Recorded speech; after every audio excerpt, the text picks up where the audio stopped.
Great, thank you. Hi, everybody. This is Cindy Jacobs, and I'm going to go ahead and I'm going to check with the organizers, just make sure these slides are advancing. Yep, looks great. Great. Terrific. Okay, so that's me, Cindy Jacobs. I'm the Chief of the Energy Star Commercial and Industrial Buildings Branch here at EPA. And I'm going to spend some time giving you a little context and background for this new tool. And then Andrew Schulte from ICF, who supports Energy Star, will take you into the tool and show you some of the high-level features. So let me just start off by welcoming everybody and saying how glad we are that you could join us today. We're really excited about the new building emissions calculator, and I want to share with you that this tool, just as sort of a little caveat here, this tool is only at this point for U.S. buildings. We know that Natural Resources Canada is interested and thinking about making it available for Canadian buildings as well, but I wanted to just clarify that. Like I said, I'm going to provide some context and then show you the key features of the tool. But for detailed training on how to use the tool, that's not for today. That's coming on May 24th, and we'll share more details about that later in the presentation. We'll have a webinar that walks through step by step. We also have a user guide online that you can access today. Right. So we want to cover some background before we show you the tool. Like I said, I'm going to describe why we developed the calculator and how it fits in with our other energy and emissions tools and how we imagine it will be used. But we really don't know exactly how you will use it, so we're eager to hear how you are using it and how it's working for your needs and recommendations for things that we can do to enhance it going forward. We'll also talk about next steps and other resources we have available related to the tool, and we're really hoping to leave some time for your questions.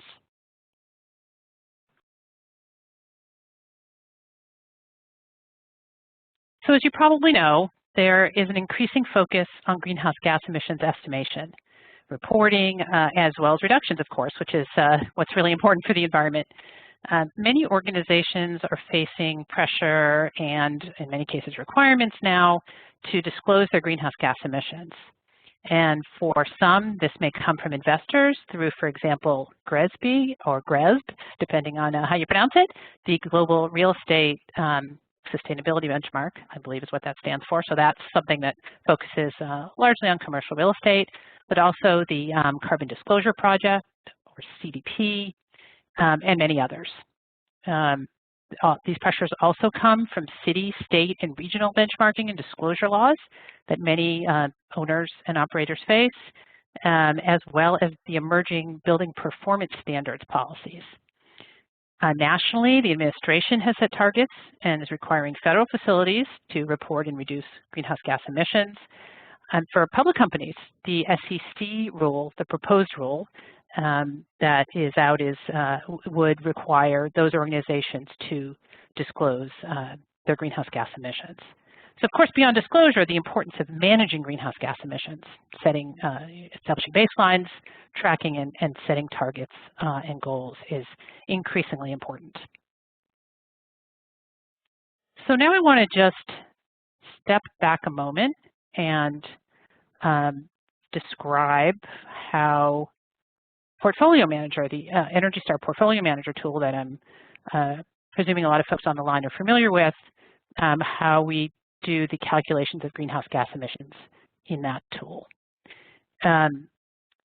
In Portfolio Manager, total greenhouse gas emissions is comprised of both direct emissions, those from on-site, use of natural gas, for example, and other fuels, and indirect emissions typically from electricity, but also from district energy, for example. So in Portfolio Manager, you might know and you might notice that we don't call these Scope 1 and Scope 2. which are the terms that are common in greenhouse gas the inventory world. And that's because the direct and indirect are from the perspective of a building and a building's emissions based on total energy use from its operations, whereas the terminology of scope 1, 2, and 3 are really about an organization's perspective, ownership, financial control, and so forth. In Portfolio Manager, we're focused on that total energy use of the building, how all the pieces work together in the building to result ultimately in the total energy use and total emissions from that building or portfolio of buildings.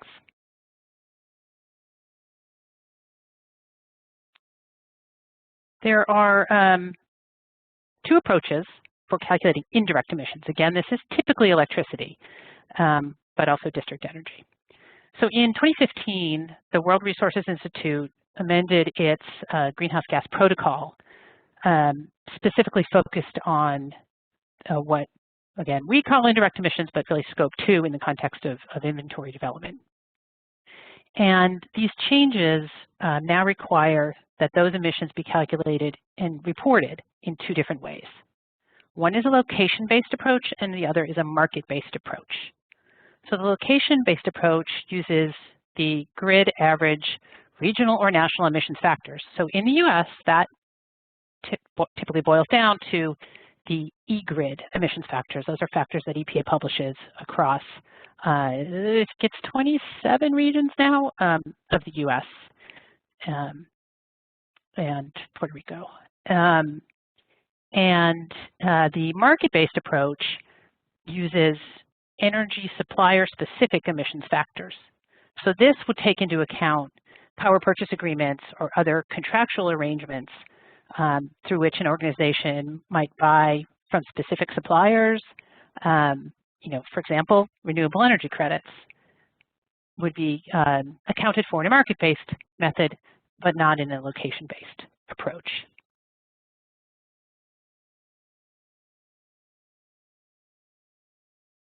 And this slide is just to say that Portfolio Manager is aligned with the location-based method. That is, I would say, for the most part. There is one piece of that where Portfolio Manager doesn't fully support, and that would be in the case where a organization has emissions, say, from 2010, and the emission factors in Portfolio Manager are always updated to the most recent available. So for example, we may have the 2020 eGrid emissions factors. If you have 2010 energy data, then we will be using the current factors and not the 2010 factors. Okay.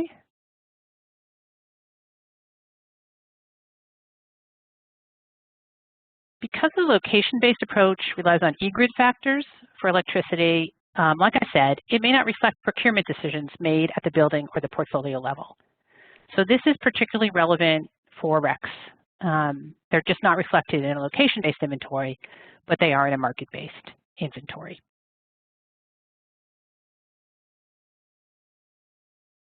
So this summarizes the key differences between the emissions calculations in Portfolio Manager and what's in the building emissions calculator. I mentioned the updating to current factors. So you have the difference in vintaging, that we don't have that in Portfolio Manager, but we do in the building emissions calculator. We talked about location and market-based. Another feature that the new tool offers is a forecasting feature. Future emissions can be estimated going forward with user-defined assumptions. And that's not true in Portfolio Manager. And then an important feature to understand when you're going into the new tool is that while Portfolio Manager has user accounts with passwords, usernames, the building emissions calculator, at least as of now, you cannot save any data. It's a go in one time. You can download all of the results from your session so that you have those available to you when you come back in. But that's important to know going in.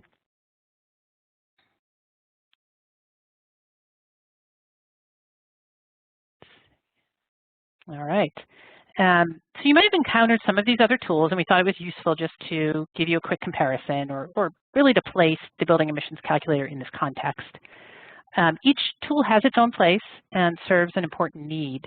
So for organizations, the Center for Corporate Climate Leadership's simplified greenhouse gas emissions calculator, it's not so simple to say, but it's their simplified tool.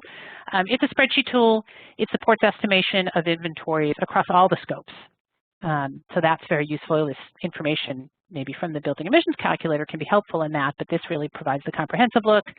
AVERT, the avoided emissions and generation tool, both web-based and spreadsheet format. This is really more for policymakers, and it's a very robust way of estimating the emissions of different programs. Electrification programs, for example, efficiency, renewable energy, hourly and annual basis. And then we've got a bunch of other tools. Some are really simple, an equivalency calculator, how many trees planted or homes powered would a savings be, to really complex modeling tools. The tool that's not on here that we've talked about but doesn't play in this list is Portfolio Manager, and that's really for buildings and for building energy use. Benchmarking is really the key tool used by thousands and thousands, hundreds of thousands of buildings across the country. So you can really think of the building emissions calculator as an extension of Portfolio Manager. We didn't build it directly into Portfolio Manager, but it links directly to Portfolio Manager. And ultimately, we will be assessing bringing that information from the tool back into Portfolio Manager itself as a metric that can be reported out.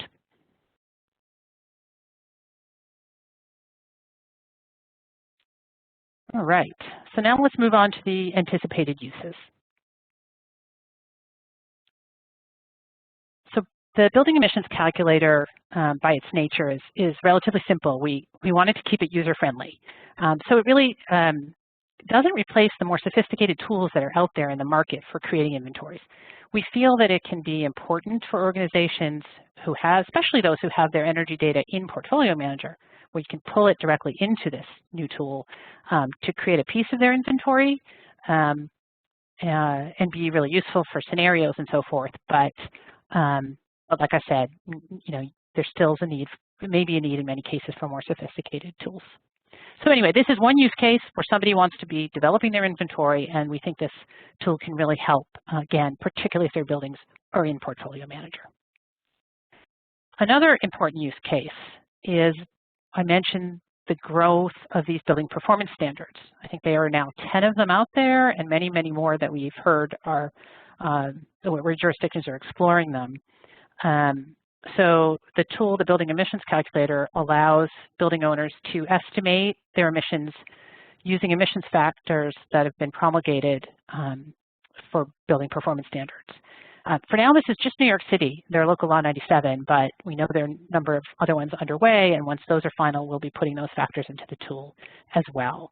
So a building owner can look at the emissions for those building performance standards, but we also hope that a city, for example, could use some of the functionality in the tool. There is a manual entry option, and they can put in aggregate numbers, and they can play with those for simple what-if scenarios. If they were to push on electrification, for example, what would that mean for emissions? Or they were to change the renewables mix. So that's another use case we've thought about. And we think there are others, and again, would love to hear from you about that. So with that, I am ready now to turn it over to Andrew Schulte of ICF to run you through a high-level overview of the functionality. All right. Well, thank you so much, Cindy. Pleasure to be here today with you all. As Cindy noted, my name is Andrew Schulte. I do work for ICF, which is a support contractor to EPA's Energy Star program. I have spent the last 16 years supporting Energy Star, including commercial building users of Portfolio Manager, utilities, leveraging Energy Star resources such as Portfolio Manager through their programs, service and product providers, and users of our Portfolio Manager Web Services API. So I have been steeped in Portfolio Manager for a long time, and so the opportunity to be involved in the development of a tool that would expand that functionality is certainly quite exciting. I am going to take us very briefly through a high-level tour of the building emissions calculator functionality. I will say at the outset, I am not going to go sort of A to Z, soup to nuts, in this demo. Our second session, which is scheduled for May 24th, is going to be that in-depth demonstration where I go step by step through every aspect of the building emissions calculator, showing how you get from one screen to the next, walking through a set of buildings, and showing the full functionality of the tool. Today, I'm going to do an abbreviated version of that demonstration just to give you a better sense of the look and feel of the tool, where the main resources are housed, what the key modules within the tool look like, what your data look like after you've gotten it into the tool, and how you can perform manipulations on those data. So again, please do not expect today to be a in-depth, 101 level, demonstration of everything pertaining to the tool. We're going to sort of hopefully get people excited about this. We'd love it if following this presentation, all our attendees today went and tried out the tool on their own. And then, with any questions you might have, bring those to the next session on March 24th, where we go into greater detail. So I am going to take this moment to share my screen, and I will take you the rest of the way through this presentation using screen share.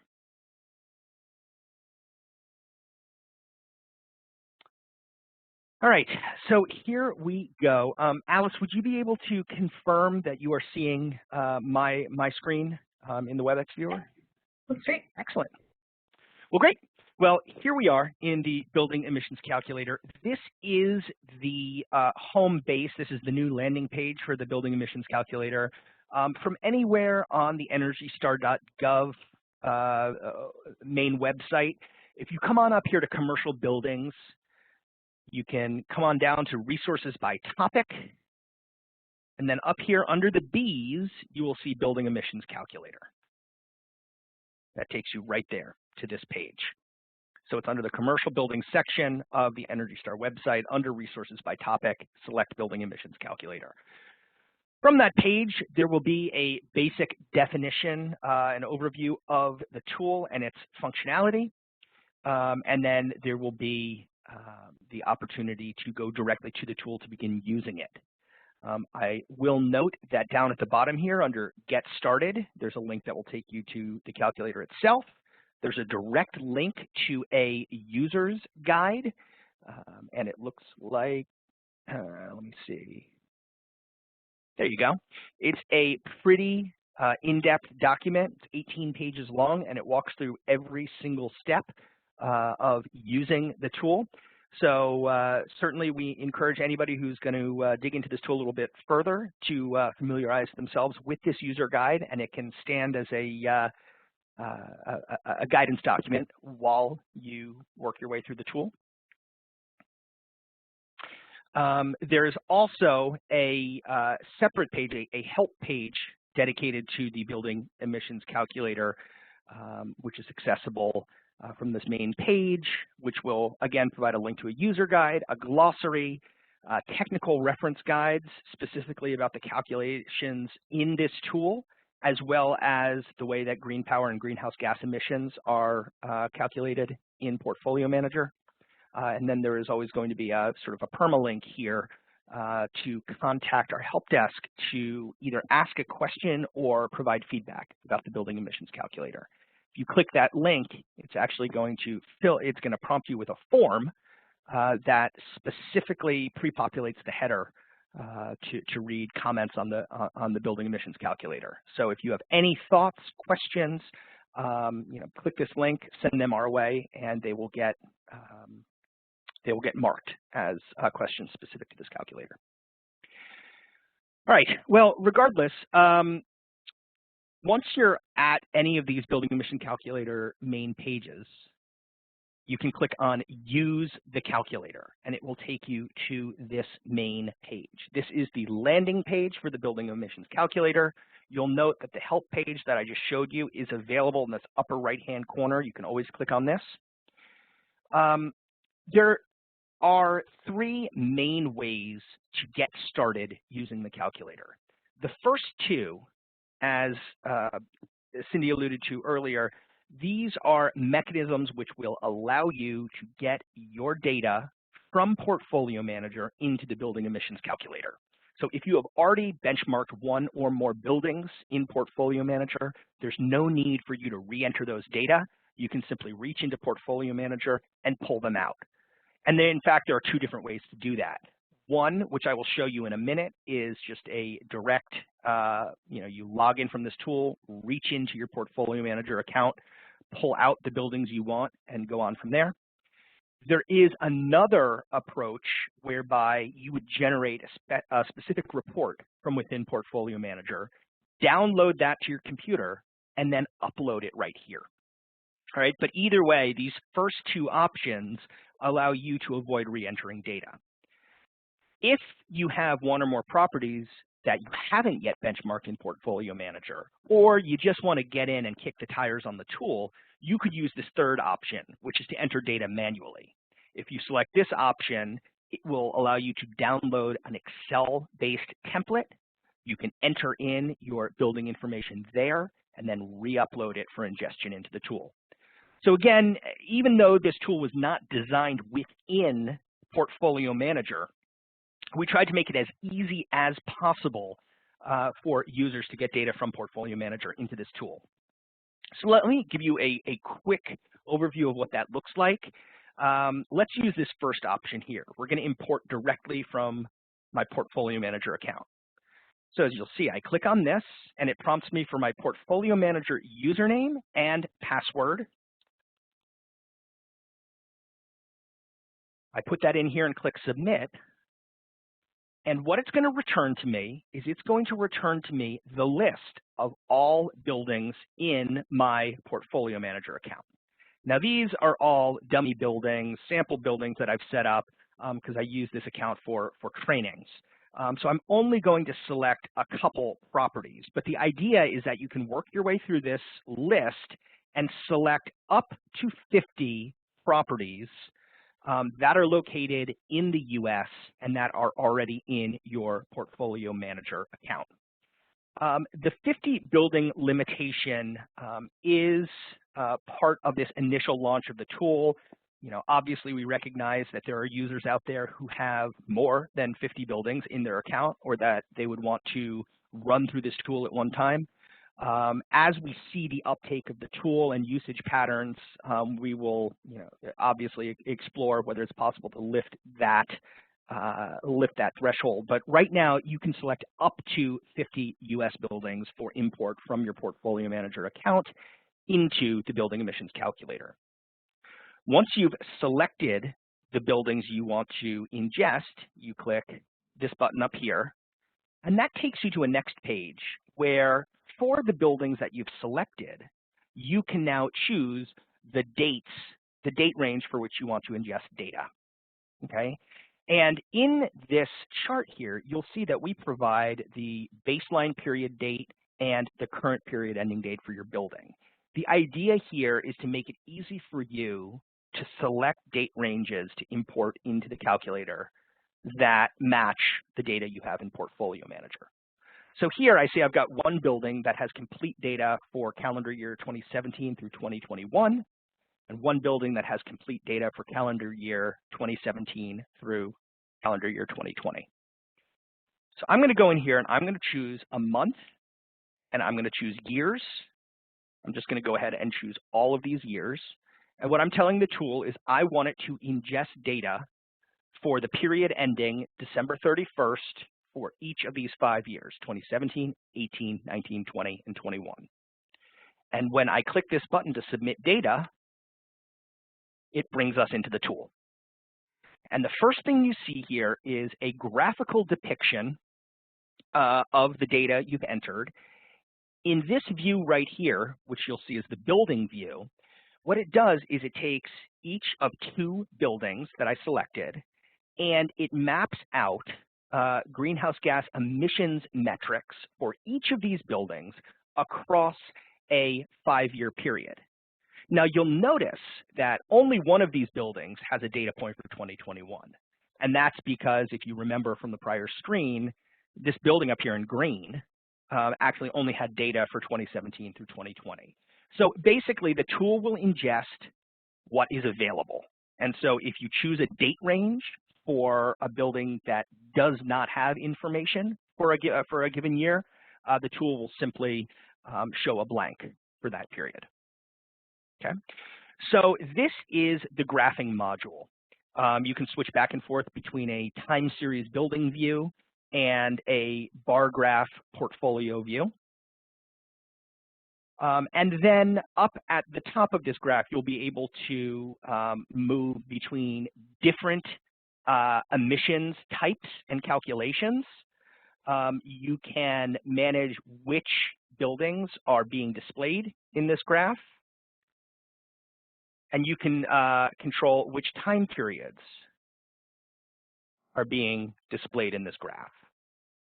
So for instance, if I wanted to keep everything on a level playing field, I could say, hey, just show me 2020 through 2017, or 2017 through 2020. All right, below the graph, you'll see a data table. And this data table is going to be sort of the central data repository for this tool. This is where all the numbers that you see graphed up here in the graphing section are pulling from. And as you'll see, the tool will display one line per building per year of data that has been ingested. So if you remember, for these buildings, one of the buildings had 5 years of data available, the other had 4. So if you scroll down here, you'll see that we've got this one building which has data for calendar years 17, 18, 19, and 20, and 21. And then the second building which has data for 17, 18, 19, and 20. So in this data table, each line reflects a single building for a single year. Okay. This data table is also where you would provide any additional inputs for any transformations that you want to make, specifically the addition of any custom emissions factors that you want to apply to one or more buildings. So if we just pick one record, for instance, you can click on it, and all of a sudden these blue buttons up here come alive. And so, for instance, if you want to add custom factors, which as Cindy indicated before, these would be factors more specific than those provided by, say, the eGrid subregional factors. Well, you could click this button, and you could apply custom factors to all of your indirect fuel consumption: electricity, district steam, district hot water, district chilled water.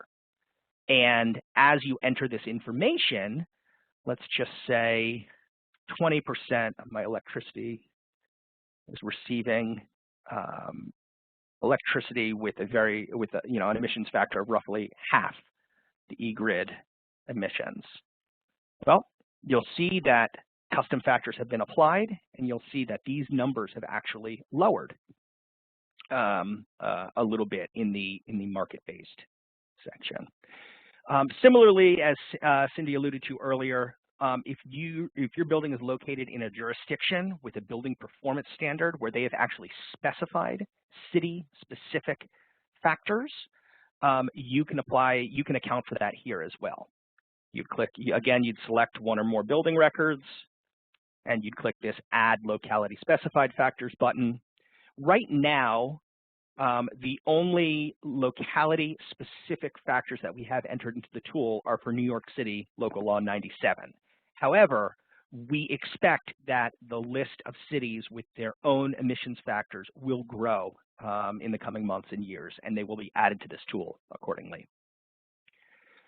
Anytime you make an adjustment to any of these records here, you will see that change reflected up here in the graph. Again, this graph is always going to be a live visualization of whatever the data points are in this data table. And if you ever make any mistakes that you want to fix, you can always go in, check the building or buildings in question, and you can click to reset.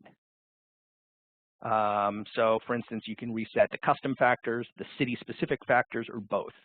And everything will roll back to how they were when you first ingested the data into the tool.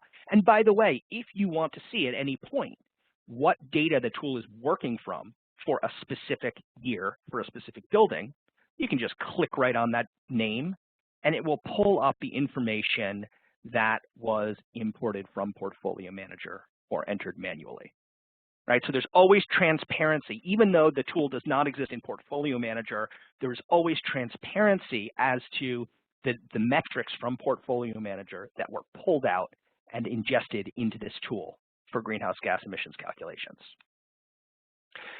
All right, now the default setting for this data table is going to be for your emissions baseline. So that's going to be for current year and any historical years worth of data that you've entered. Now, what happens if you want to look ahead to the future and see what future greenhouse gas emissions for your building might look like? Well, that's when you would click the second button here, Emissions Forecast.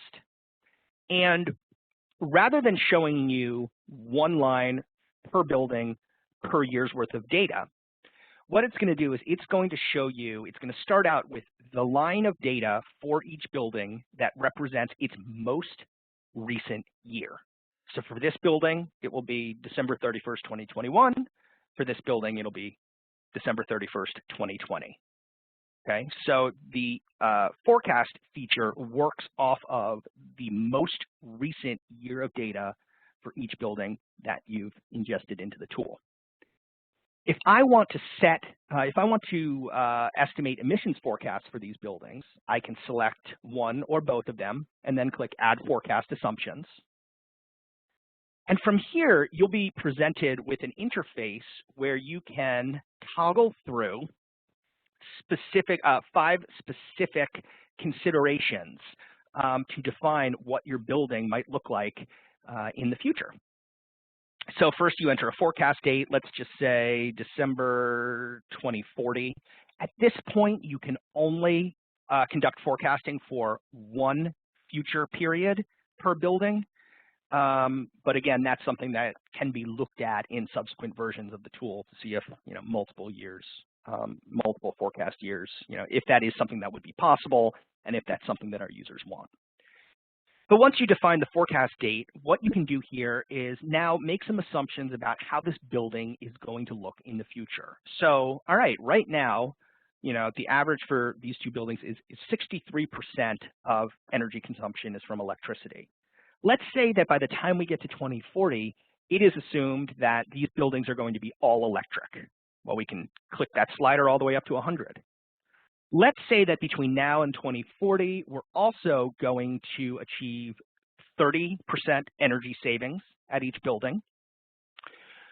We're going to get, let's say, 20% of electricity from offsite green power. And we're going to get, let's say, 25% of our electricity demands met through on-site renewable energy. And finally, let's see, we can put in a numerical assumption for future greenhouse gas emissions factor. So right now it's around 80. Let's just say that it's going to be 40, right? So our local grid is going to decarbonize substantially. And so, each MBTU worth of electricity consumed will represent fewer kilograms of CO2 emissions. All right, so we've dialed up all of these assumptions. We click Submit. And now you can see that for the buildings in our graph, we have now added this out year, this forecast period, so 2040. And it gets added onto the same graph that already showed the current and historical emissions.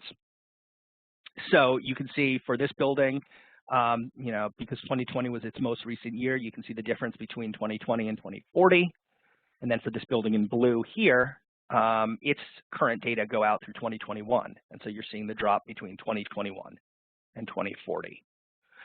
In either case, you can see that it's a pretty substantial drop, sort of the combination of all those assumptions: electrification, decarbonization of the grid, emissions, presumed energy efficiency improvements, and then the use of on-site and off-site renewable power. Obviously, your forecast scenario may not include all of those elements. So this is a nice tool to provide scenario analysis, to do a sort of what if. Again, if you want to come back in here at any point in time, you can edit your forecast assumptions by clicking on the building name and editing these. So for instance, let's say we only do 15% savings from energy efficiency, and we only do 10% on-site renewables, on-site and off-site renewables, and the grid doesn't get quite as clean quite as quickly. Well, you'd need a before and after to see this, but what you'll see is that reduction over time is a little bit shallower than it was previously. And again, that will change in real time as you toggle those assumptions. Okay, I just want to point out before I wrap up that on each of these tabs, the emissions forecast and the emissions baseline, there is a button here color-coded to which tab you're in to download your inputs. So if you click this button here, this will download this data table as well as all of the forecast assumptions that you entered. The emissions baseline tab, if you click download, you will be able to pull down an Excel spreadsheet with 3 tabs. It will include a spreadsheet-based depiction of this main data table. It will include a spreadsheet tab with all of the original information that was imported into the tool from Portfolio Manager. And it will provide a tab that summarizes all of the custom factors that you applied for each individual building record. At this point in time, you can only download that information. You cannot re-upload it back to the tool to resume a prior session. However, that is something we're looking into as, you know, potential future functionality for the tool.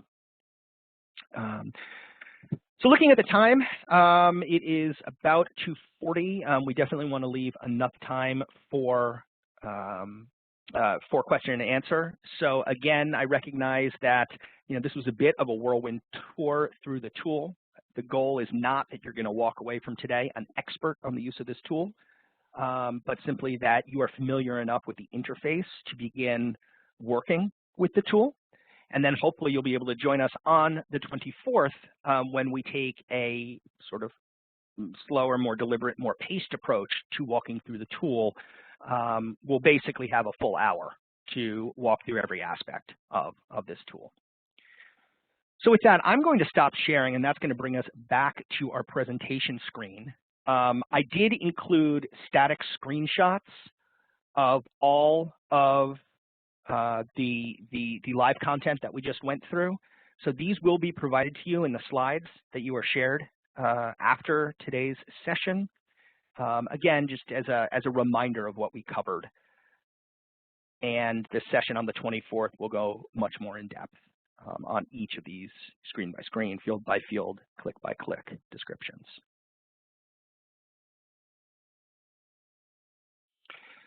All right, so that was our next to last objective for today's agenda, the high level overview of calculator functionality. I want to talk briefly about next steps and additional resources, and then would ask you to hold on so we can do a live Q&A. It seemed like there were some good questions coming in while I was sharing my screen, so hopefully we'll be able to get to as many of those as possible. Just a few quick things in terms of where we go from here. First of all, try out the tool. We certainly recognize your interest in the tool just by virtue of you being here today, and hope that you'll take that next step in pulling up the tool on your computer and trying it out yourself. We definitely hope to see you for our next training on May 24th. You can register for that online via our WebEx page, and this link here will be a live hyperlink in the PDF slides that you receive later today.